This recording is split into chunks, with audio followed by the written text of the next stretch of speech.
Jusqu'à 13h. Il suffit de demander. Sur Radio Lac. Il est sur Radio Lac tous les 15 jours pour vous offrir ses bons conseils. François Michalon, expert en charge mentale et burn-out, pour vous partager son expérience et ses connaissances et vous aider à surmonter cette situation délicate dans votre vie ou peut-être celle d'un de vos proches et vous donner des pistes pour vous en sortir. Bonjour François. Frédéric, bonjour, et j'apprécie quand tu as dit que du bon, effectivement. Que du bon. On est bon. On est bon, c'est lundi. En prime, c'est positif. En prime, vous êtes là. Aujourd'hui, on fait quoi? On joue, c'est ça? Oui, aujourd'hui, je vous ai préparé un jeu radiophonique, puisque nous sommes à la radio, un jeu qui va vous permettre de déterminer si vous êtes en charge mentale ou pas. Alors, imaginez un instant que votre esprit soit comme un bureau trop chargé. C'est-à-dire des papiers de partout, une sonnerie qui ne s'arrête jamais. Et puis cette impression constante que quelque chose va s'oublier, quelque chose va craquer. Ce que vous ressentez, c'est la charge mentale. Elle est invisible, mais bien réelle. Elle pèse sur votre bien-être, sur votre énergie et vos relations. Alors aujourd'hui, je vous invite à un petit jeu pour savoir si vous en souffrez. Et surtout, comment faire pour y faire face. Alors, le jeu, il est très simple. 5 questions. Écoutez bien les questions et vous allez pouvoir ensuite noter. Première question. Vous arrive-t-il de penser à plusieurs choses en même temps au point d'avoir du mal à vous concentrer? Première question. Deuxième. Avez-vous souvent l'impression que votre esprit est surchargé, comme un ordinateur en surchauffe, ou votre téléphone? Troisième question. Vous est-il difficile de déconnecter, même pendant vos pauses ou votre week-end? Quatrième question. Ressentez-vous fréquemment de la fatigue ou un stress inexpliqué? Cinquième et dernière question. Faites-vous régulièrement des listes pour ne rien oublier? Ça me rappelle quelqu'un. Oui. Oui. Donc, alors comment fait-on? Très simple. Vous allez compter vos oui. C'est-à-dire que si vous avez entre 0 à 1 oui, vous gérez bien votre charge mentale. Bravo.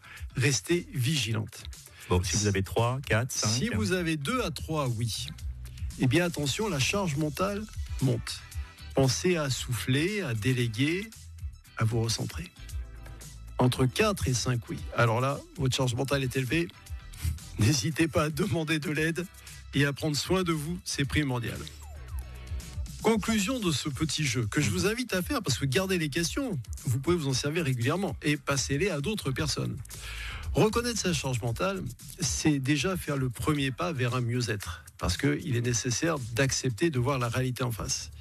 Essayez dès aujourd'hui de prendre 2 minutes pour respirer profondément, on en a parlé dans la dernière chronique, notez ce que vous pouvez déléguer ou simplement dire non à une sollicitation. Le non est très important. Le choix aussi. Et le choix. On ne sait pas suffisamment choisir et le non. Ça nous ramène à l'histoire de l'âne du Buridan.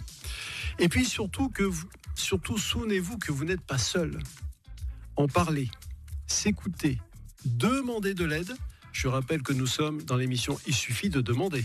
Exact. Eh bien, demander de l'aide, ce sont des forces et non pas des faiblesses.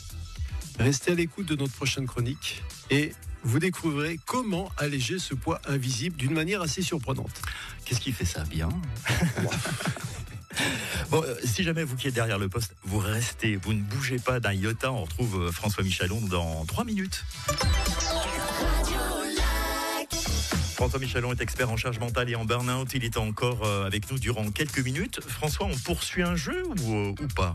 Ouais, la vie est un jeu, cher Frédéric. Je dirais simplement, là, je vais vous ramener sur quelque chose qui est essentiel parce que tous les jours, on passe par ce biais-là. On parle beaucoup de burn-out, de charge mentale, de fatigue chronique. Mais si l'une des causes les plus sournoises de notre épuisement se cachait dans notre assiette. Le journal Le Devoir l'a récemment rappelé. Près de 40% des adultes déclarent vivre avec un sentiment de fatigue permanente. Énorme. Et la plupart cherchent la solution du côté du sommeil, ce qui est logique, de la gestion du stress ou du travail. Pourtant, il y a un fil conducteur bien plus discret qui est la nourriture. Parce que oui, ce qu'on mange, quand on le mange et comment on le mange, façonne directement notre énergie. Trop de sucre, trop de plats préparés, trop de café avalé entre 2 réunions, à force de vouloir tenir, on finit par tomber. La malbouffe devient ce carburant toxique qui nous donne l'illusion de la performance, avant de nous vider jusqu'à la moelle.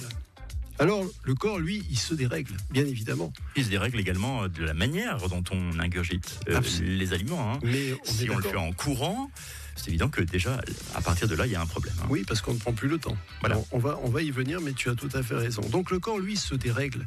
Nos hormones du stress s'emballent. Notre glycémie fait le yo-yo. Notre humeur aussi, par conséquent.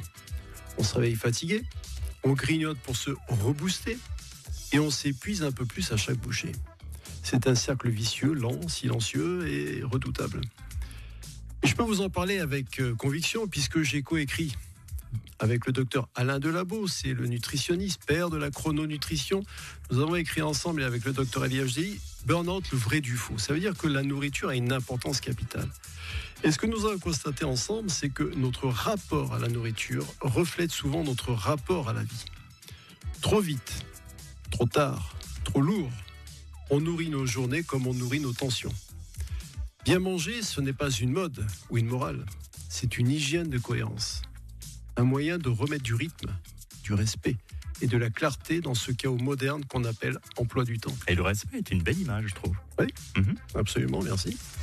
Ce n'est pas un hasard si un corps épuisé réclame du sucre et du gras. Il cherche une énergie rapide, pas une solution durable. Alors à ceux qui se sentent à plat, qui usent le café comme un bouclier et mangent sur le pouce, j'ai envie de dire, reprenez le fil. Remettez de la conscience dans votre assiette. Et là, je pense à notre cher docteur Ali HDI. Remettez de la conscience dans votre assiette, c'est très important. Prenez le temps de manger, ce que l'on disait à l'instant, d'apprécier les couleurs, parce que c'est important de ce que l'on met dans l'assiette. Les textures. Cuisiner est un acte d'amour, déguster aussi. Un vrai petit déjeuner, écoutez bien, nourrit le cerveau. Un déjeuner équilibré qui ancre et un dîner léger qui apaise. Et surtout, un moment même court pour savourer. Parce que bien manger, c'est un acte de discernement. Et si finalement le burn-out commençait par là, c'est-à-dire dans ces repas bâclés, avalés sans écoute et sans âme, peut-être que retrouver l'énergie, ce n'est pas seulement une question de repos, mais de relation à soi, à son rythme, et à ce qu'on choisit de mettre dans son corps. Voilà. Si jamais vous souhaitez réécouter, revoir, puisqu'il y a une captation de cette chronique, celle de François Michalon, vous allez sur radiolac.ch/podcast. François, merci infiniment. Avec grand plaisir. Et puis on se retrouve dans 15 jours. Avec Frédéric Gamez sur Radio Lac. Il suffit de demander.